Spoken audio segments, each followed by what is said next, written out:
안녕하세요. 식품화학 강의를 하게 된 이경연입니다. 식품화학 같은 경우에는 여러분들 제가 첫 번째 책 보시게 되면은 식품화학의 정의라고 정리를 해놨어요. 그래서 식품화학의 정의라고 되어 있는데 먼저 우리가 이제 여러분들 지금 식품위생직이라는 시험 준비를 하시는 거잖아요. 그래서 식품위생직 시험에 있어서 일단 전공 부분에서 기본적으로 들어가는 것이 식품위생이 들어가게 되는 거고, 그 다음 공개경쟁에서는 이제 식품화학이 들어가게 되는 건데, 그 다음에 지방직에 있어서도 화학이 들어가는 분야와 들어가지 않은 분야로 나누어지기도 하더라고요. 그랬을 때 이 화학 같은 경우에가 이제 굉장히 중요한 과목으로 전공 과목으로 일단은 들어가기 때문에 여러분이 이번에 이제 시험 준비를 하시고 공부를 하게 되는 걸로 저도 알고 있습니다. 그래서 일단 화학이라는 과목에 대해서 다들 화학 이렇게 생각을 하게 되면은 화학 구조에 대한 내용들이 나오기 때문에 일단은 좀 많이 어렵다라고 생각을 하시면서 힘들어 하시는 부분들이 있게 되는 건데, 일단 이론 수업 같은 경우에는 12주간 진행이 됩니다. 그래서 12주의 이론 수업 동안에 찬찬하게 기초에서부터 심화 과정까지 다 들어가는 내용이기 때문에 제가 수업 시간에 반복해서 말씀하시는 내용들로 해서 잘 따라와 주시면 될 것 같습니다.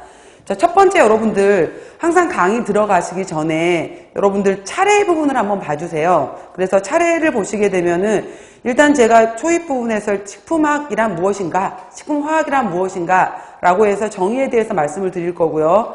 그 다음 1장 부분에서 수분이 나와 있죠. 그래서 일단은 우리가 이제 가장 기본에 해당이 되는 것은 오늘 들어갈 내용에서 수분 이야기가 나올 거고요.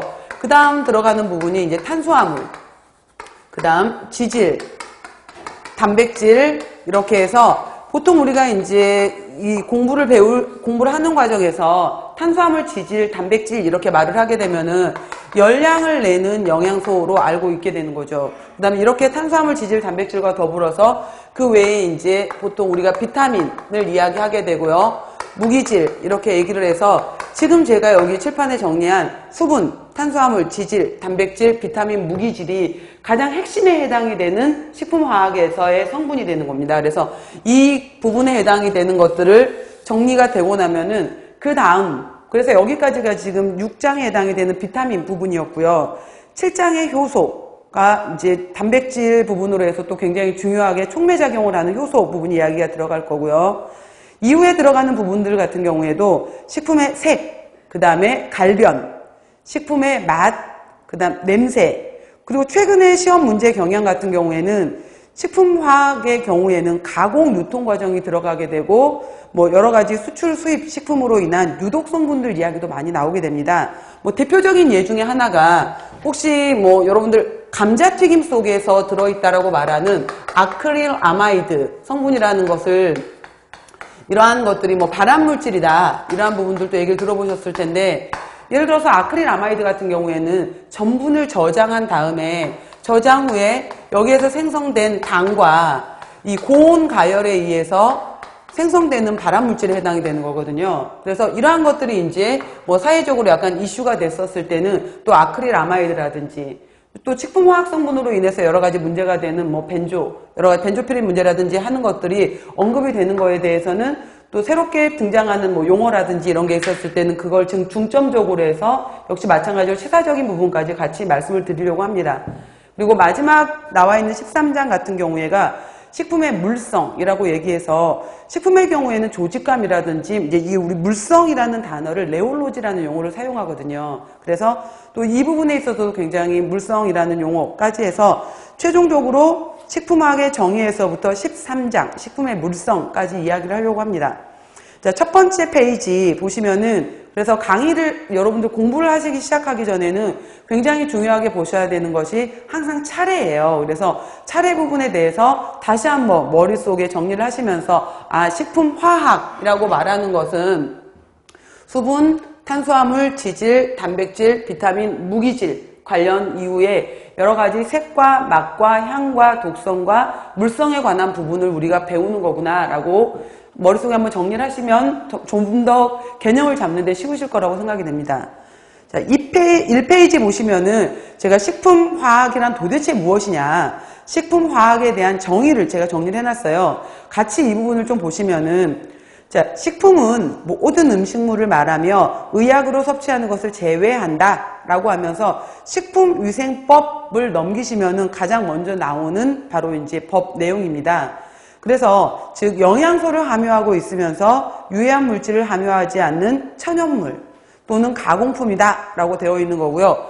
우리가 식품에 있어서 기능을 얘기할 때 식품은 어떠한 기능을 하느냐라고 하게 되는데, 뭐 최근에 이제 여러 가지 문제가 있었을 때 앞으로 그 여러 가지 과학이 발달하는 과정에 있어서 4차 혁명 시대를 얘기를 하잖아요. 그랬을 때 대부분이 기계가 기계라든지 자동화 시스템, 로봇으로 대체가 된다고 했었을 때 과연 우리 쪽 분야는 살아남을 수 있을 것이냐 없을 것이냐 직업군 간에 굉장히 의견도 많이 분분하거든요.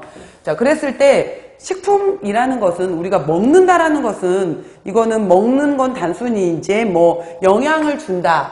그 다음에 이 영양을 통해서 내가 좋아하는 기호를 만족한다 라는 것뿐만 아니라 또 여러 가지 이제 기쁨을 주기 때문에 결국은 뭐 정말 알약 하나만 먹고 나서 내가 배가 부른다고 한다면은 음식을 먹는 기쁨을 포기하고 알약만 먹을 것인가 뭐 이런 것들도 한번 고민을 해보실 수 있잖아요. 여러분들은 뭐 그럴 때 어떤 걸 알약을 선택할 것인지 음식에 먹는 기쁨을 선택할 것인지 뭐 그런 것들도 한번 고민해 볼 수 있는 문제가 될 것 같아요. 자, 그랬을 때 식품은 결국은 우리가 사람이 살아있기 위한 모든 동식물체가 살아있기 위한 가장 기본에 해당이 되는 공급원에 해당이 돼야 되는 거기 때문에 향후에도 아무리 과학이 발달하고 세상이 바뀐다고 하더라도 음식과 관련된 분야는 사라질 수가 없는 거죠. 결국은 의식주라는 것은. 그래서 뭐 전공을 우리가 공부를 했었을 때 혹은 이 분야의 직업을 선택했었을 때 그래도 비교적 오랫동안 뭐 끝까지 갈 수 있는 직업이지 않을까라고 저는 생각을 합니다. 자, 그 중에서 이제 식품의 기능이라고 얘기를 하게 되면요. 1차적 기능으로는 지금 제가 말씀드렸던 것처럼 살아가기 위해서, 생체를 유지하기 위해서 가장 중요한 것은 영양 공급의 기능이죠. 그래서 이제 살기 위해서 먹는다라는 1차적인 기능이 있었고요. 자, 이거를 만족하고 난 다음부터는 사람들은 나는 먹기는 먹지만 기왕이면은 좀 더 맛있게 먹고 싶다라는 이제 기호적인 부분에서 들어갔었다면은 3차적 기능 같은 경우에는 생체 조절 기능이라고 해서 음식을 먹으면서 나는 이거를 건강한 상태를 유지하기 위해서 들어가게 되는데 뭐 가장 대표적인 것들이 이 음식을 통해서 나는 항산화 기능을 할 수 있는 것인지, 그러니까 산화가 되는 것을 막는다 이런 의미잖아요. 그래서 항산화 같은 경우의 기능을 통해서 뭐 대표적으로 일어나는 것이 우리나라에서 현재 사망 1위로 꼽는 질환이 암이잖아요. 항암을 막겠다 뭐 이런 것들도 있는 거고, 그다음 암을 막는다라는 거였고요. 노화를 억제하겠다 뭐 등등등 여러 가지 이런 얘기들이 나오면서 생체 조절 기능에서 산화, 항산화, 항암작용, 항노화작용 이런 얘기들도 나오는 것이 지금에서 이제 1차, 2차, 3차를 언급하는 부분들이거든요. 그래서 정리해 놓은 것처럼 1차는 영양 기능이다. 자, 2차는 기호 기능이다 라고 해서, 기호라는 것은 기왕이면 먹었을 때 우리가 왜 여러분들 관능평가 해보신 적 있으시죠? 그랬을 때 관능평가에서 뭐 눈으로 보았을 때 뭐 맛이 있을 것 같느냐, 색깔이 어떻느냐, 그 다음에 코로 보았을 때 이 음식의 뭐 냄새라고 표현하기도 하고 아니면 풍미라고도 표현하기도 하고 향기라고도 표현하게 되는데, 예를 들어서 냄새 같은 경우에는 별로 좋지 않는 부분을 얘기할 때 냄새라고 표현을 해요. 그리고 향기라고 표현을 할 때는 좋은 쪽을 얘기할 때 쓰는 거죠. 그래서 이것도 코를 통해서 이제 우리가 감각을 통해서 조절을 해야 되는 거였었고요. 그 다음에 실제 입 안에 넣어봤었을 때 입 안에서의 느낌, 그러니까 맛이 어떠했는지, 단맛이 강하냐, 짠맛이 강하냐, 밸런스, 조화로운 맛이 있느냐, 그 다음에 여러 가지 뭐 쓴맛이 강하게 났느냐라는 거고, 풍미라는 용어 같은 경우에는 사실은 입 안에 들어왔었을 때, 그러니까 코로도 되는 거지만은 우리가 입 안에서 음식을 터뜨렸었을 때 입 안에서 우리 깨물면서 나는 냄새들 있잖아요. 아니면 입 안에서 혀를 굴리면서 나는 그러한 여러 가지 냄새들을 풍미라고 해서 플레이버라는 용어를 사용하기도 합니다. 그래서 또 눈과 코와 입으로 보게 되는 거고, 또 안에서 우리가 있었을 때 조직감은 어떠했는지, 그래서 이게 부드러웠다 아니면은 뭐 질겼다, 촉촉하다라고 말하는 것들이 조직감에 대한 내용이고요. 그 다음 또 들을 수 있는 것이 예를 들어서 우리가 귀를 통해서 듣잖아요. 그랬을 때 바삭바삭 소리가 나더라. 뭐 아삭아삭 소리가 난다. 그 다음에 이거는 촉촉한 뭐 소리가 난다라고 해서 청각적인 것. 그래서 우리가 오감을 이용한다라고 표현을 해요. 눈과 코와 입과 여러 가지 뭐 손끝이든 이러한 느낌들을 통해서 결국은 이러한 감각을 통해서 나는 음식을 먹는 기쁨을 갖고 싶어 라고 말하는 것들을 우리가 기호적. 그래서 뭐 혹은 요즘은 이거를 관능평가라는 용어를 사용하기도 하고 아니면은 좀 더 뭐 나는 내 기호에 맞다라고 해서 감각을 평가한다라고 해서 감각평가라는 용어를 쓰기도 합니다. 그래서 바로 이러한 좀 더 맛있게 어떻게 하면은 소비자들의 뭐 내지는 음식을 먹는 사람들의 이 기호를 더 충족시켜 줄 것인가 해당이 되는 것이 식품의 2차적 기능에 해당이 되는 거거든요. 그리고 3차의 기능은 생체 조절 기능이라고 하면서 방어, 생체 방어, 신경 진정작용, 그 다음에 소화 기능 향상 등 여러 가지 건강과 질병을 예방한다라고 얘기를 했죠. 자, 식품은 이렇습니다. 이러한 식품을 가지고서 그럼 우리가 식품에서 식품학은 무엇이냐라고 했었을 때 이러한 것들을 자, 이러한 식품을 가지고서 가공도 해야 되고 그 다음에 조리도 해야 되고 그 다음에 여러 가지 유통 뭐 여러 가지 이러한 과정이 있게 되는 건데 가공 과정에서 조리 과정에서 그 다음에 이 식품을 구성하고 있는 여러 가지 화학적인 물리적인 여러 가지 성질들 이러한 모든 것들 화학적 물리적 특성들 그 다음에 가공 조리 과정에서 일어나는 변화들 그러한 부분들을 전체적으로 다 공부를 하는 과목을 우리가 식품학이라고 하는 겁니다. 그래서 여기 나온 것처럼 식품의 특성과 원료를 가공 조리하여 소비자에게 전달되는 모든 과정에서 다루는 분야가 식품학인 거고 그 중에서도 식품화학은 바로 이제 이 이전에 식품이 가지고 있는 구성 성분 어떠한 구성 성분을 가지고 있느냐라고 해서 제가 맨 처음 설명드렸던 것처럼 여기 안에 이제 구성되어 있는 것들 중에서 탄수화물, 단백질, 지방, 비타민, 무기질이라고 했었을 때 또 그 안에 구조에서도 탄소, 수소, 산소 여러 가지 또 질소 아니면은 무기질 여러 가지 이러한 내용들 수분은 또 어떠한지 이런 식으로 해서 가장 기본에 해당이 되는 구성 성분에서부터 시작을 해서 이러한 식품 성분들의 화학적인 물리적인 특성들 그리고 이러한 것들을 우리가 이용했었을 때 가공과 조리 과정에서 일어나는 변화 부분까지 좀 더 이제 구체적으로 들어가는 학문이 식품화학이 되는 겁니다. 그래서 식품화학은 구성 성분과 식품의 물리화학적 특성을 살펴본다.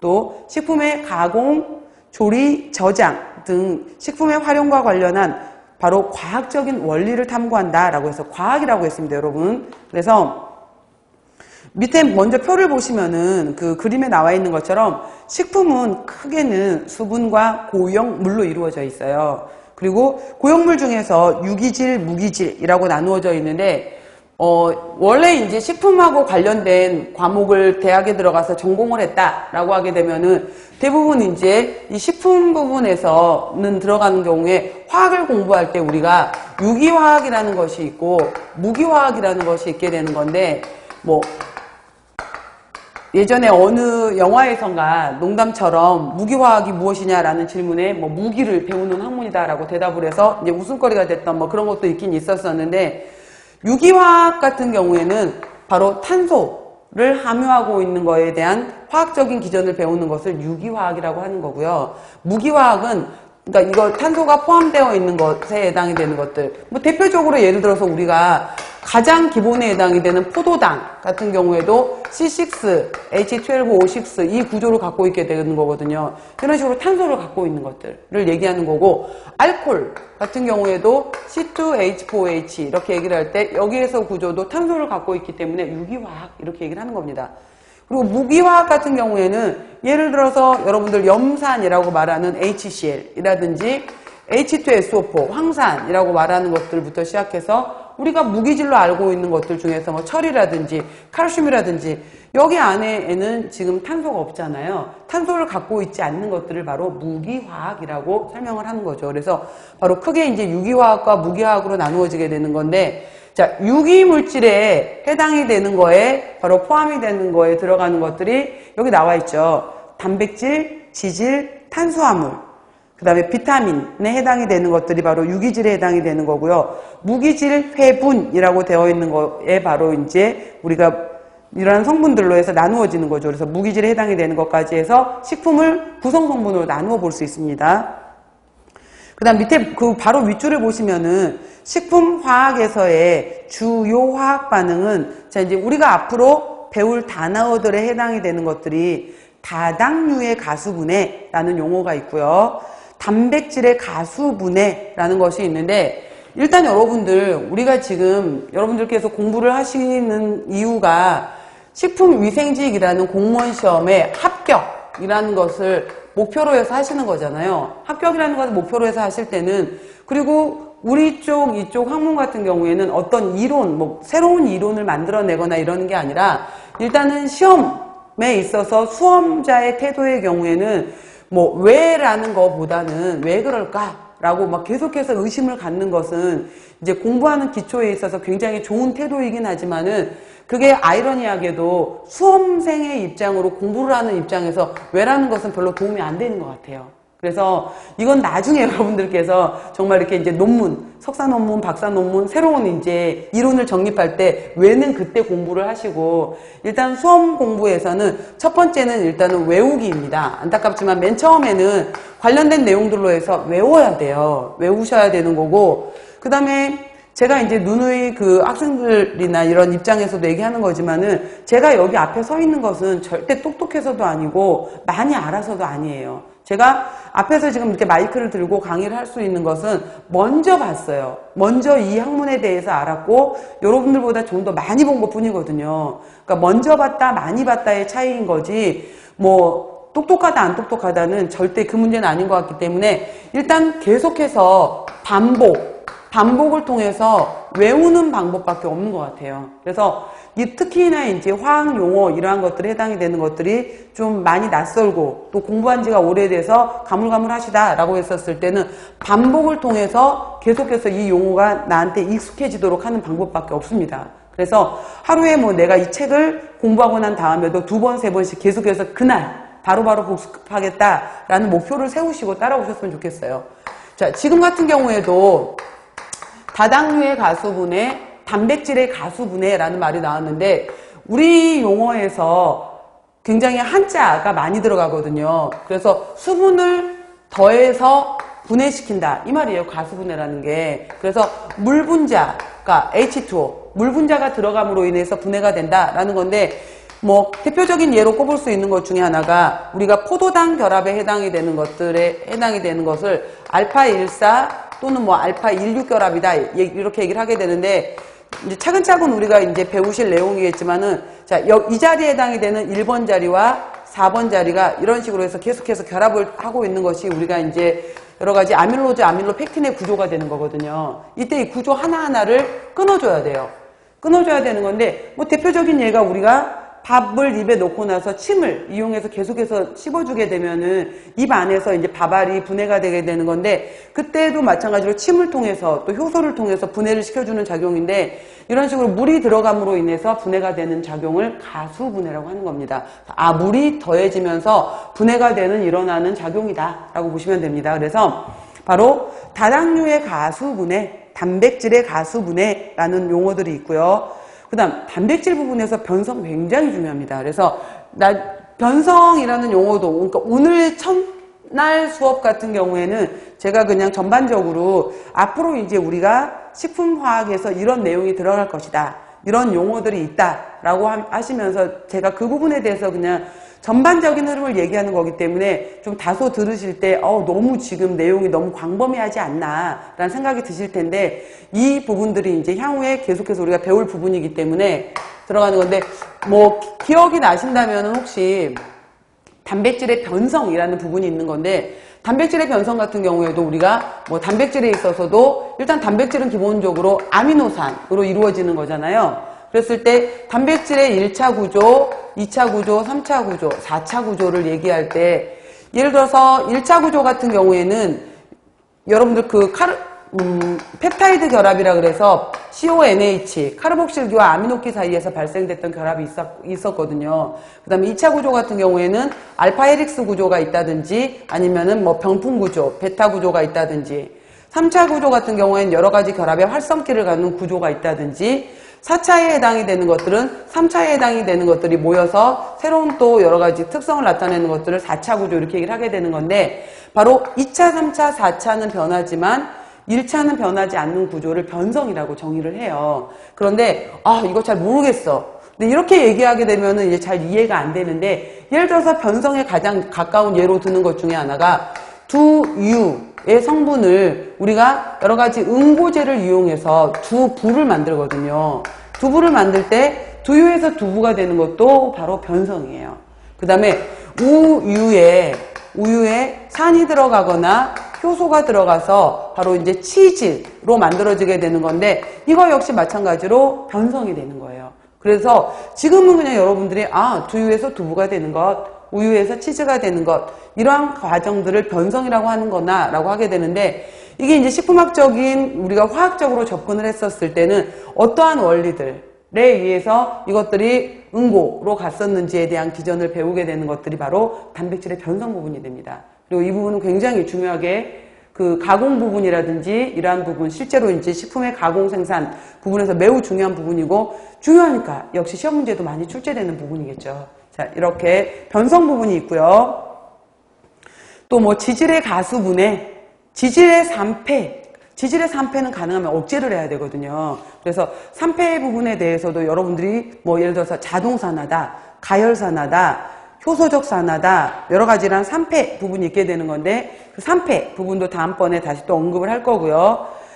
또 효소적 갈변이 있고 비효소적 갈변이 있다라고 하는데 역시 이 파트도 굉장히 중요하게 많이 물어보는 부분이에요. 그래서 우리가 갈변을 유도를 한다라고 하게 되면 여러분들 음식에서 갈변이 일어나는 갈변을 억제를 해야 되는 부분이 있고 갈변을 일부러 가공 과정의 유통 과정에서 유발시키는 과정이 있거든요. 그럼 어떤 것은 갈변을 억제하는 걸까? 어떤 것은 갈변을 일부러 유발시키는 걸까? 식품에 따라서 이건 달라질 수 있어요. 갈변을 억제시켜야 되는 대표적인 예 중에 하나가 예를 들어서 과일을 깎아놨어요. 사과를 깎았어. 감자를 깎아놨어. 이러한 사과나 감자나 뭐 복숭아 이런 것들을 깎아놨었을 때 이것들이 갈변이 돼버리면 또 감자를 껍질을 벗겨서 유통을 시키는 과정에서 갈변이 되게 되면은 굉장히 이제 눈으로 보았을 때 문제가 되는 거잖아요. 그래서 그런 경우에는 어떻게 이 갈변을 억제시킬 것인가 그 기전에 해당이 되는 건데 뭐 그냥 예를 들어서 그러면은 우리가 여러분 어떤 부분이 떠오르실지 모르겠는데 뭐 식초물에 담가 놓는데 소금물에 담가 놓는데 아니면 뭐 진공 포장을 하지 뭐 이게 이 원리 속에가 다 과학의 원리가 들어있는 거거든요. 그래서 바로 이거를 우리가 과일에서 일어나는 것은 효소적 갈변이다 이렇게 얘기를 하게 되는데 이 효소적 갈변을 일으키는 인자가 바로 효소와 기질과 산소가 발생되는 건데 이 세 가지 중에서 효소를 차단을 시키든 기질을 차단을 시키든 산소 반응을 차단을 시키든 어느 거 하나만 차단을 시켜도 갈변을 억제할 수가 있어요. 그래서 대표적인 것 중에 하나가 바로 산소를 제거해버리는 방법, 진공포장이 되겠죠. 진공포장을 해버리게 되면 바로 갈변을 억제할 수 있는 거고요. 근데 모든 그 식품의 경우에가 진공포장을 한다고 해서 좋은 게 아니라 감자는 형태를 갖고 있지만은 뭐 나머지 채소라든지 과일은 진공포장을 했었을 때 눌려버리면서 물성이 변할 수 있거든요. 그런 경우에는 바로 우리가 컨트롤드 애트모스피어 라고 해서 CA 저장법이라고 해서 그 자리에 산소를 꺼내고 CO2를 넣어주는 방법을 선택하게 되는 거예요. 그래서 CO2를 넣는다든지 질소를 넣는다든지 이런 것들이 바로 이제 공기를 조절하는 방법.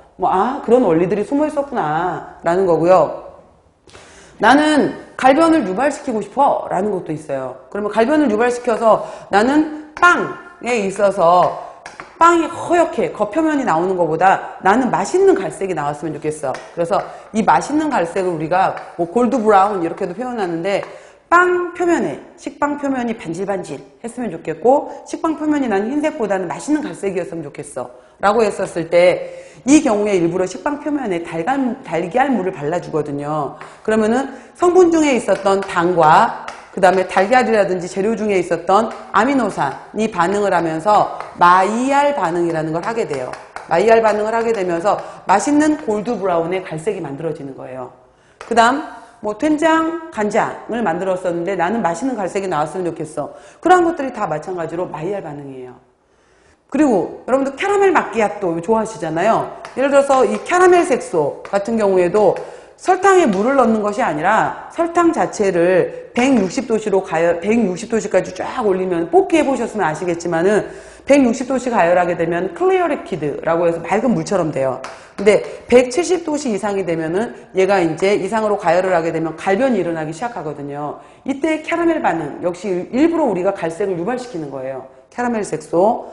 그 다음 비타민 C에 해당이 되는 것을 아스코르빅 액시드라고 하게 되는데, 아스코르빅 액시드 자체가 이제 역시 마찬가지로 이것도 공기하고 닿으면서 갈변이 일으켜지게 되는 아스코르빅 액시드의 바로 갈변, 이렇게 해서 이러한 또 효소하고 상관없는 나머지 갈변들도 있어요. 그래서 우린 식품화학에서도 이 파트 역시 꼭 빠지지 않고 잘 나오는 시험 문제예요. 그래서 바로 이 효소적 갈변을 어떤 식으로 처리할 것인지, 마이알 반응, 캐러멜 반응, 비타민C의 갈변, 이러한 부분 역시 굉장히 중요한 파트인 거죠. 그래서 뭐 오늘은 지금 제가 현재까지 말씀드린 부분에서 나는 잘 모르겠어 라고 했지만은, 제가 지금 이렇게 말씀을 드렸던 이유는 뭐였었냐면은, 식품화학이라는 것이 단순하게 탄소, 수소, 산소, 질소 여러 가지 화학 성분을 이야기하고 싶은 게 아니라 실제로 식품의 조리 중에서, 가공 중에서 이 변화에 대한 것을 알아야 되기 때문에 그 구성 성분에 관련된 것을 공부하는 거구나,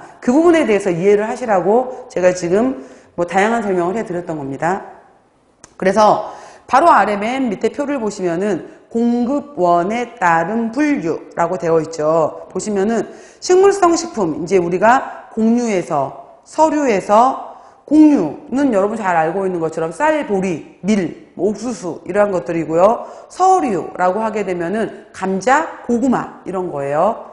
그 다음 두류라고 말하게 되면은 뭐 콩 이야기가 나오겠죠. 그 다음에 채소류라고 하게 되면은 뭐 많은 채소류들, 엽채, 경채 여러 가지 채소류들이 있을 거고요. 과일류 역시 마찬가지로 다양한 과일들. 그 다음 해조류라고 하게 되면은 뭐가 떠오르시나요? 미역, 다시마, 뭐 김 이런 것들 있죠. 그 다음 버섯류라고 말하게 되면은 뭐 송이버섯이라든지 표고버섯이라든지 느타리버섯, 모기버섯 이런 버섯류를 우리가 이제 식물성 식품으로 보는 거죠. 다음 동물성 식품의 경우에 보시면은 수조육류라고 표현을 했는데, 수조육류 같은 경우에는 또 이걸 다시 세분화시키면은 육류와 가금류 이렇게 나누기도 해요. 그러면은 육류에서 가장 대표적인 것은 소고기, 뭐 돼지고기, 뭐 이제 일반적으로 우리는 소고기, 돼지고기가 많았지만은 최근에는 뭐 양고기 이런 것도 늘어났더라고요. 말고기도 들어가고. 그다음 가금류 같은 경우에는 뭐 대표적인 게 이제 닭이라든지 오리도 있고, 그 다음에 뭐 미국이나 이런 데서 땡스기빙 데이에 뭐 칠면조 이러한 것들을 이제 가금류로 보는 거죠. 이러한 수조육류로 보고요. 어패류, 어류와 폐류 얘기를 하는 거고요. 그 다음에 우유 유제품류, 그 다음에 난류 해당이 되는 것들, 달걀, 뭐 메추리알 이런 난류가 있겠죠. 그 다음에 광물에 해당이 되는 소금도 있다라고 해서 식물성, 동물성 이렇게 크게 구별하기도 합니다. 자, 여기까지가 이제 식품화학이었었고요. 간단하게 다시 보시면은, 식품화학은 식품을 구성하고 있는 먼저 성분의 특징에 대해서 공부를 하는구나. 그 다음 이 성분을 배운 다음에 이 성분들이 갖고 있는 화학적, 물리적 특성들로는 어떤 것들이 있나를 공부를 하시는 거고요. 그 이후에 이것들을 조리하거나 가공시키는 과정에서 가장 최적의 상태, 가장 좋은 상태를 유지하기 위해서는 어떤 방법을 선택할 것인가, 이 부분까지 들어가는 부분인 거고, 굉장히 재미있고 쉽게, 그 다음에 정말로 알아놨었을 때 유익하게 써먹을 수 있는 과목입니다. 그래서 공부를 하실 때는 지겨워, 재미없어, 딱딱해 이렇게 생각하시는 것보다 이렇게도 응용이 되는구나, 이런 부분들도 있었구나 라고 생각하시면서 즐겁게 공부하시는 태도가 굉장히 중요할 것 같습니다. 자, 재밌게 잘 해보도록 하겠습니다. 먼저 1장 보시면은 식품 속의 수분 이렇게 나와 있죠. 여러분 수분 굉장히 중요해요. 그래서 물 같은 경우에 지금 첫 번째 나와 있는 것이 생물체의 생명 유지의 필수 성분이다 라고 했죠. 사람의 경우에도 마찬가지예요. 사람의 경우에도 남자 60에서 65%, 여자 60에서 65%, 신체 구성 성분 중에서 60에서 65%를 구성하고 있는 것, 인체에 있어서도 마찬가지로 가장 많은 부분을 차지하고 있는 게 수분이거든요. 그러니까 동물에서도 수분이 굉장히 중요해요. 그리고 마찬가지로 여러 가지 생물체, 모든 생물체에서 가장 중요한 것이 물이다 라는 거죠. 그래서 물이 항상 먼저 나옵니다. 그리고 식품 재료의 주성분이다 라고 했고요. 자, 물은 식품의 형태도 유지하고 조직도 유지하고 또 중량, 예를 들어서 뭐 과일이 시들시들해, 그 다음에 뭐 내가 상추를 샀는데 상추가 시들시들해, 이게 다 수분하고 관련된 내용들이잖아요. 그래서 신선식품의 중량에 굉장히 큰 영향을 미치고 또 반응을 하는 데 있어서도 반응의 매개체, 또 구조를 안정화시키는 데 있어서도 굉장히 중요한 역할, 외관, 향미, 질감, 예를 들어서 수분 함량이 너무 많이 수축돼 버리게 되면 질긴 것이 될 거고, 수분 함량이 너무 과하게 들어가면 질척질척해질 것이고, 이러한 질감, 아까 물성, 레올로지 이렇게 표현을 했었죠. 이러한 것들로 인한 기호에도 굉장히 큰 영향을 미친다라는 거고요. 뭐 예를 들어서 여러분들 밥을 하는 경우에도 쌀에 있어서 물의 부피가 1.2배가 되면 밥이 돼요. 예를 들어서 5배 정도가 되면은 죽이 되는 거예요. 그랬을 때 사람에 따라서 밥에 있어서도 물량이 더 많아지게 되면은 진밥이 될 것이고, 물량이 좀 더 적어지게 되면은 고들고들한 밥이 될 거 아니에요. 뭐 사람들에 따라서 나는 진밥이 좋아, 이런 사람들도 있을 것이고, 나는 약간 뭐 된밥에 꼬들꼬들한 밥이 좋아, 이런 것들이 결국은 물을 얼마나 부어주느냐, 이런 물성의 차이가 되겠죠. 그러니까 이러한 것들이 전체적으로 식품, 가지고 있는 식품에도 상태를 영향을 미치고 조리 과정에서도 물은 큰 영향을 미친다라는 내용이에요. 자, 이것뿐만 아니라 지금 바로 나온 것처럼 조리, 가공, 저장을 할 때도 미생물, 생육에 관여를 하고, 자, 발효 및 부패를 유도한다라고 했는데, 이 발효와 부패는 한 끗 차이거든요. 이게 이제 단어는 다르게 나왔지만은 어떤 것이 발효고 어떤 것이 부패냐라고 했었을 때, 여러분들 홍어 좋아하세요? 그러니까 저는 그 홍어 냄새가 너무 과해서 그냥 어쩌다 있으면 한번 먹어보고 싶긴 하지만 굳이 찾아서 먹지는 않는 편이긴 한데, 예를 들어서 홍어라는 것을 우리가 삭힌다 라고 표현을 하게 되는 건데, 이거를 또 잘못 표현하게 되면은 썩힌다 이렇게 표현할 수도 있거든요. 그러니까 삭힐 것인지 썩힐 것인지가 되는 건데, 자, 이거는 발효와 부패는 굉장히 애매한 거예요. 애매한 건데, 사람이 먹을 수 있으면은 먹는다, 이거를 삭혔다, 발효시켰다 해서 먹을 수 있다라고 표현을 한다면 이걸 발효로 봐주는 거예요. 근데 이게 이제 썩었다, 도저히 먹을 수 없다라고 보면 부패로 보는 거거든요. 그래서 발효와 부패는 뭐 어떠한 화학 성분이라든지 이러한 거의 기준이 아니라 사람의 기준이에요. 사람이 먹느냐 먹지 않느냐에 따라서 이거를 발효로 볼 것인가 부패로 볼 것인가 사람이 나누는 거거든요. 사람이 나누는 기준에 해당이 되는 건데, 바로 이러한 발효 부패에도 물의 역할이 굉장히 중요하다라는 거고요.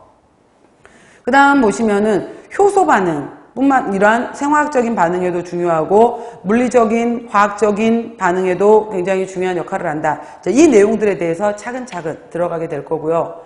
그 다음 오늘 제가 여러분들이 이제 수분 이렇게 들어갔잖아요. 그러면은 우리가 식품화학 같은 경우에 여러분들 시험 문제로 일단은 사지선다죠. 1, 2, 3, 4번. 5번이 아니라 1, 2, 3, 4에서 선택을 하는 문제고, 총 20문제거든요. 20문제가 있었을 때, 이제 뭐 난이도에 따라서 어느 때는 어려웠다, 쉬웠다, 이렇게 나오기도 하는데, 이제 그 정도에 따라서 20문제 정도에서 수분의 경우에도 항상 빠지지 않고 뭐 2문제, 3문제 이상 나오는 파트가 수분 파트예요. 그랬을 때, 이 수분 부분에서 오늘의 키워드가 있어요. 굉장히 중요하게 여러분들이 보셔야 되는 단어가, 일단은 수분 활성도 AW라는 용어, 적어도 이 수업이 끝난 다음에 AW가 뭐야? 라고 정의를 내릴 수 있어야 되고요. 그 다음에 물 중에서는 자유수라는 물도 있대. 그 다음에 이거랑 같이 짝을 이루어서 항상 시험 문제에 잘 나오는 것이 결합수라는 것도 있대 라고 하면서 자유수와 결합수를 얘기를 하셔야 되고요. 그 다음 이 수분에서 등온, 흡습곡선, 등온 탈습곡선 이렇게 하면서 등온 흡습 탈습곡선을 머릿속에 그리실 수 있어야 돼요. 그래서 네 가지. 그래서 뭐 여기 등온 흡습 탈습을 내가 제대로 공부를 했다, 잘 끝냈다 라고 하게 되면은 히스테리시스가 무엇인지 정의도 내릴 수 있어야 되고, 내 머릿속에 여러 가지 1단계, 2단계, 3단계로 나누면서 영역에 해당이 되는 것이 0.2였어. 0.8 정도에 해당이 됐어. 그래프의 모양이 어떻게 되었어. 뭐 이런 것들을 머릿속에서 이제 이걸 그릴 수가 있어야 돼요. 다 수업이 끝나시고 나면은. 오늘 여러분들이 일단은 첫 번째 공부를 하실 때는 용어, 네 가지 용어, 수분 활성도라고 말했던 AW, 그 다음 두 번째 자유수, 세 번째 결합수, 그 다음에 등온 흡습 탈습 곡선, 이 네 가지가 수분 부분에서 가장 중요한 부분이고, 일단 조금 나는 쉽게 시험 문제를 내겠다라고 하시게 되면은 그런 경우에는 일단 자유수 결합수가 시험 문제로 나올 거고요. 나는 시험 문제를 좀 어렵게 출제를 하겠다. 이번에 시험 문제가 좀 어려웠어 라고 한다면은 그때 나오는 문제는 등온 흡습 탈수 곡선 문제가 시험 문제로 나오게 돼요. 그래서 그만큼 반드시 시험 문제 나오는 파트이면서 중요한 용어에 해당이 되는 것들, 일단 이 네 가지부터 정리를 잘 하는 걸로 들어갔으면 좋겠습니다. 첫 번째, 식품에서의 물의 기능이라고 되어 있죠. 그래서 책에서는 일단 1, 2, 3, 4번, 그러니까 큰 글씨로 나오는 것들은 잘 정리를 하세요. 1번, 식품에서의 물의 기능에서 화학적인 반응에서의 용매 또는 운반체로 이용된다 라고 했죠. 그래서 우리가 이제 일단은 제가 이걸 정리를 해서 네 가지를 중요한다 라고 말씀을 드렸었고요. 용매라는 말을 많이 들어보셨을 텐데, 뭐 여러분들 초등학교 때부터 과학 시간에 용매가 있고 용질이 있고 이게 잘 녹아있는 상태를 용액이라고 하고, 이렇게 용액을 만드는 상태를 우리가 용해시킨다 라고 하고, 이런 화학적인 용어들이 있었어요. 용매, 용질, 용액, 용해, 이런 식으로 해서 이 식품화학을 공부할 때는 용어를 이해를 잘 하시면은 별로 어려울 게 없어요. 그래서 용매는 녹이는 매체가 되는 거죠. 그래서 녹이는 매체가 물이다, 물에 녹는다 그러면 수용성이라고 하는 거고, 용매, 녹이는 매체가 지질에 해당이 된다라고 말하게 되면은 기름 종류에 해당이 된다라고 하게 되면은 지용성이라고 표현을 하는 거예요. 그래서 수용성에 해당이 되는 건데, 가장 대표적인 예가 이거잖아요. 물에다가 설탕을 넣었어. 그래서 설탕물을 만드는데, 그러니까 물에다가 설탕을 녹여서 설탕물이 되었네, 녹였다라고 표현을 했죠. 자, 녹이는 과정에 해당이 되는 것을 우리가 용해시켰다라고 하는 거고요. 바로 설탕물이 용액이 되는 거고, 물이 용매가 되고, 설탕이 용질이 되는 거예요. 그래서 이런 식으로 나중에 이제 물이 이렇게 있었을 때 똑같은 동일하게 생긴 컵이 세 가지가 있었고, 이 컵에 1번, 2번, 3번이 있었는데 1번, 2번, 3번 중에 설탕물도 있고 1번, 2번, 3번 중에 소금물도 있고 아무것도 넣지 않는 맹물도 있대요. 근데 여기 아래 뭐 가루 이런 것들도 없어. 다 녹아 있어요. 전체적으로 다 녹아 있는 상태에 해당이 되는 건데, 이렇게 주고 난 다음에 1, 2, 3번 중에 눈으로만, 육안으로만 본 다음에 설탕물, 소금물, 맹물을 찾아내시오. 이게 가능할까요? 가능하지가 않겠죠. 이런 식으로 완전히 이러한 용매 속에 용질이 들어가서 완전히 녹아있는 상태를 우리가 진용액이라는 용어를 쓰기도 해요. 진용액, 진짜 용액이다 라고 하게 되면서, 이때는 녹는 매체에 해당이 되는 것이 입자의 크기가 1나노메타 이하로 해서 굉장히 입자의 크기가 작아요. 그러니까 나노메타 이하로 해서 입자가 작으면서, 이때 운동은 예를 들어서 이 운동은 해당이 되는 것은 분자 운동을 하고 있다라고 보는 거고요. 그 다음 우리가 용매라는 용어도 있지만, 여러분들 콜로이드, 교질용액 이런 걸 들어보셨는지 모르겠는데, 제가 지금 현재는 책에 적어놓지는 않았지만은 나중에 우리 디파트 물성 부분에서 이 얘기가 다시 또 언급이 될 거예요. 언급이 되는데 중간중간에 계속 시간에 뭐 진용액, 교질용액, 현탁액, 유화액 이런 얘기가 나올 거기 때문에 그냥 간단하게 이런 내용이 있다라는 것 정도만 이해를 해 놓으시면 좋을 것 같아요. 그래서 이제 그 다음에 나오는 것이 우리가 교질용액이라는 용어가 또 있게 되는 건데, 교질용액은 다른 말로 콜로이드라고도 표현을 해요. 콜로이드 용액에 해당이 되는 건데, 이거는 입자의 크기가 1에서 100 나노메타 사이로 해서, 예를 들어서 굉장히 크게 분산되어 있는데, 분산되어 있다고 해서 얘네들이 가라앉진 않아요. 가라앉진 않고 서로 이렇게 밀어내는 힘을 갖고 있는 거예요. 그래서 이런 식으로 입자는 크지만은 서로 부딪히면서 밀어내는 운동에 해당이 되는 것을 우리가 브라운 운동이라고 표현을 하거든요. 브라운 운동이라고 하게 되는데, 예를 들어서 흰 우유 같은 경우에 그 흰 우유를 드셨을 때 사람들 같은 경우에 습관적으로 마치 막걸리인 것처럼 막 흔들어서 드시잖아요. 근데 흰 우유 같은 경우에 전혀 흔들 이유가 없는 거거든요. 사실은 우유 가라앉아 있지 않아요. 두유 가라앉아 있지 않아요. 근데 먹기 전에 습관적으로 흔들어요. 왠지 가라앉아 있을 것 같아서. 근데 바로 얘네들은 가라앉아 있진 않고 입자 형태는 크지만은 큰 매체 형태로 해서 녹아있는 형태를 우리가 브라운 운동을 하고 있다라고 보는 거고, 이때 바로 이때는 완전히 녹을 수가 없기 때문에 분산매라는 용어에 분산질이라는 용어를 사용하게 되는 거예요. 그래서 바로 이제 우유를 제가 얘기를 들었으면은 우유 속 수분에 바로 이제 단백질 이러한 것들이 바로 분산질로해서 브라운 운동으로 떠 있다 이런 거거든요. 그러니까 이럴 때 이제 우리가 아까 제가 소금 얘기했던 것처럼 소금에서처럼 물에 소금, 물에 설탕처럼 들어가는 이 소금처럼 NaCl 이런 것들이 굉장히 입자가 작아서 완벽하게 녹아버리는 것들을 용액, 용질, 용매라는 용어를 사용하는 거고, 입자가 큰 것들은 분산매, 분산질이라는 용어를 쓰는 거예요. 분산매, 분산질이라는 용어를 쓰는 거고, 이때 상태를 우리가 바로 교질용액이라는 용어를 씁니다. 그 밖에 다음번에 나오겠지만은 현타객이라는 것이 있는데, 현타객은 입자가 굉장히 커요. 100 나노메타 이상으로 해서 바로 이제 중력의 영향을 받아서 가라앉아 버리는 것들 있죠. 예를 들어서 여러분들 된장국 떠났어. 근데 바로 먹지 않고 전화 받고 난 다음에 된장국을 봤더니 아래 건더기 부분하고 위 맑은 물하고 분리가 돼 버렸죠. 미숫가루 먹으려고 타놨어. 시간이 지난 다음에 봤더니 아래 미숫가루 덩어리 가루 부분과 위에 물 부분이 분리가 되었네. 이런 식으로 분리가 되는 것들을 우리가 현타객이라고 하는 거예요. 그 다음 마지막 이 종류 중에서 나누는 것 중에 또 하나가 유화액이라고 하는데, 유화액의 가장 대표적인 것이 이제 물과 기름이 섞여 있는 거예요. 근데 물하고 기름은 서로 섞일 수가 없는 거잖아요. 성질이 완전히 다르기 때문에 물하고 기름은 섞일 수가 없는데, 이러한 것들을 연결시켜 주는 것들이 있어요. 물하고 기름을 섞일 수 있도록 연결시켜 주는 것을 우리가 유화제라고 하게 되는 건데, 바로 이제 이 유화제가 들어감으로 인해서 물과 기름이 섞일 수가 있어요.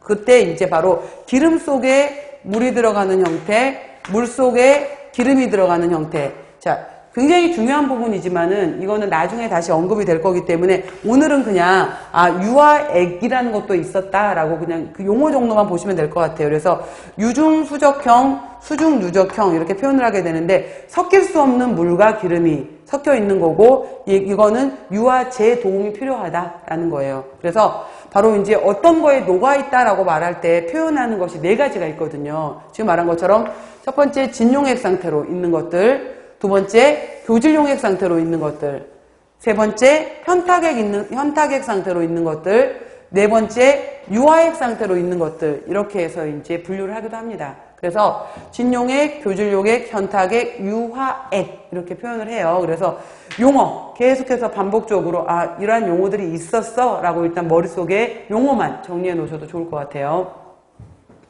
자, 그래서 첫 번째 바로 화학 반응에서의 용매이자 운반을 하는 물질로 이용이 된다라고 해서, 바로 인체에서도 물은 수분, 아까 제가 60에서 65% 굉장히 중요하다고 했죠. 영양물질, 산소, 노폐물 등의 운반체로서의 기능, 또 우리 몸의 체온을 조절해주고, 우리 몸의 pH를 조절해주고, 우리 몸의 삼투압을 조절해주고, 그 다음 체온을 유지할 수 있도록 열을 하는 기능을 하고 있더라라고 했었어요. 그래서 물의 기능. 여러분들 식품 영양 쪽에서 보셨다면 혹시 식품 구성 자전거라는 게 있거든요. 2015에서 식품 구성 자전거라는 것이 있는데 그 앞바퀴 부분에 그려져 있는 게 물이에요. 그래서 물이 그려져 있어서 물이 신체에 굉장히 중요하니 짜게 먹지 말면서 물을 많이 섭취해라 이거예요. 그래서 짜게 먹지 않으면서 물을 섭취하는데 보통 이제 우리가 그 물의 양을 하루에 2리터 정도를 얘기를 해요. 그래서 짜게 먹으면서 먹는 물의 경우에는 내 몸에 부어있는 물로 해서 고여있는 물로 해서 남아있게 되는 거지만은 짜게 먹지 않으면서 먹어주는 물 같은 경우에는 계속해서 내 몸의 에너지, 그러니까 이거를 대사를 일으켜주면서 노폐물을 배설시켜주고 화장실을 자주 가야 되고 또 에너지를 소모시켜주고 또 여러 가지 좋은 기능들을 하기 때문에 짜지 않게 음식을 드시면서 물을 다량 섭취해주는 거. 물론 그렇다고 해서 너무 많이 먹는 것도 몸속의 과수화 상태를 유발시키기 때문에 적정량, 그러니까 2리터 정도를 얘기합니다. 그래서 의도적으로 뭐 500ml 정도의 그 물병 가지고 다니시면서 하루에 적어도 내가 여기에 3번은 먹겠다. 그러니까 3번이면 1500이잖아요. 그리고 나머지 뭐 500 정도는 뭐 음료가 됐건 또 음식 속에 물이 있고 이러기 때문에 의도적으로 생각을 하시면서 물 섭취하는 거 굉장히 중요하고요. 자, 다음 두 번째, 조직감 및 품질에 영향을 미친다라고 했죠. 식품 내 수분 함량의 변화는 조직감뿐만 아니라 물리적 구조에도 중요한 역할을 한다. 그래서 채소, 과일의 경우에 바로 뒷페이지 한번 봐보실래요, 여러분들? 바로 뒤에 보시면은 그 표에 제가 식품의 수분 함량 표가 들어있게 되는 건데 예를 들어서 여기 뒤쪽에 보시면 수박 같은 경우에 수분 함량이 93.2%, 양배추 93.5%, 오이는 거의 99%예요. 이런 식으로 수박 속에, 양배추 속에, 뭐 오이 속에, 이런 채소 속에는, 채소 과일에는 거의 90% 이상이 물이거든요. 이런 물 형태를 갖고 있는 것들. 그래서 뭐 사과가 있는데 물이 빠져버리게 되면 시들시들해지잖아요. 그 다음에 뭐 상추랑 깻잎을 사놨는데 얘네들 수분이 부족하면 시들시들해진단 말이에요. 이거 다시 재생시킬 수 있죠. 어떻게 해요? 찬물에다가 다시 담가 놓게 되면은 얘네들이 수분을 다시 가지고 오게 되면서 팽팽하게 팽합을 유지하면서 바로 아삭아삭한 이거 형태를 다시 유지하는 것을 우리가 팽합이라는 용어를 사용합니다. 이러한 것들이 있는데 바로 그만큼 아삭하다라고 말하는 바로 조직감에 중요한 역할을 미친다라고 했고요. 친수성 고분자 화합물, 그러니까 친수, 물을 좋아하는 거구나. 고분자, 한 개가 아니라 수십 개, 수백 개가 모여있는 커다란 덩어리를 고분자라고 하는 거예요.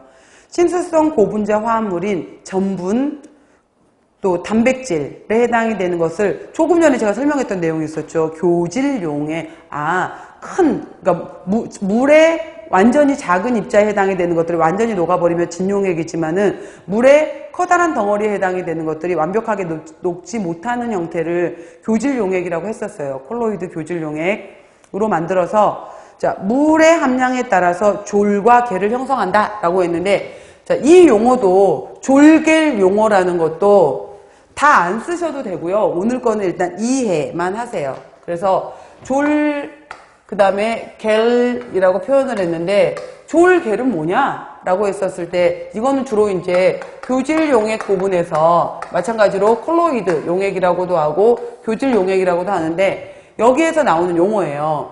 예를 들어서 두유는 졸에 해당이 되는 거고 두부는 겔에 해당이 돼요. 우유는 졸에 해당이 되고 치즈는 겔에 해당이 돼요.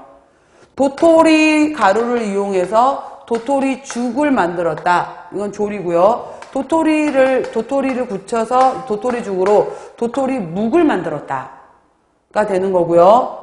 달걀물을 이용해서 달걀을 풀어서 열을 가했더니 달걀찜이 되었다 라고 했어요. 지금 제가 졸겔의 예를 썼는데 여러분들 그러니까 두유, 우유, 도토리죽, 달걀물의 느낌이 오시나요? 공통적인 느낌? 또 두부, 치즈, 도토리묵, 달걀찜의 공통적인 느낌이 오시나요? 예를 들어서 이거죠. 바로 두유, 우유, 도토리, 죽, 물 흐를 수 있구나 라는 거고요. 두부나 치즈나 묵이나 찜은 이거는 뭔가 굳었네 라는 거예요. 그래서 바로 이거는 교질 용액 상태에 있던 것들이 졸에 해당이 되는 것은 유동성, 흐를 수 있다. 유동성이 있는 것들, 유동성을 갖고 있는 것들을 우리가 졸이라고 표현을 해요. 다른 표현으로 이제 화학적인 용어로 써보게 되면은 이거는 용액 상태에, 액체 상태에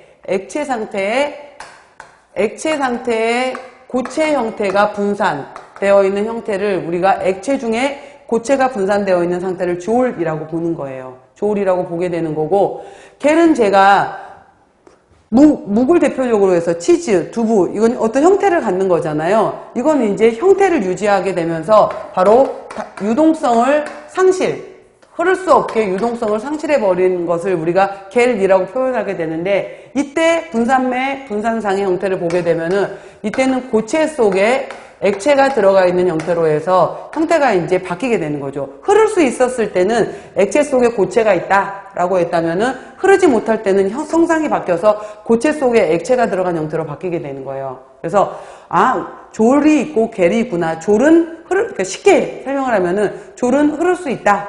겔은 형태를 가지고 있고 흐를 수 없다예요. 그런데 여기서 또 하나 중요한 개념이 하나 있어요. 그래서 우리가 졸겔을 얘기할 때 졸에서 겔로 가면은 끝나는 것들이 있어요.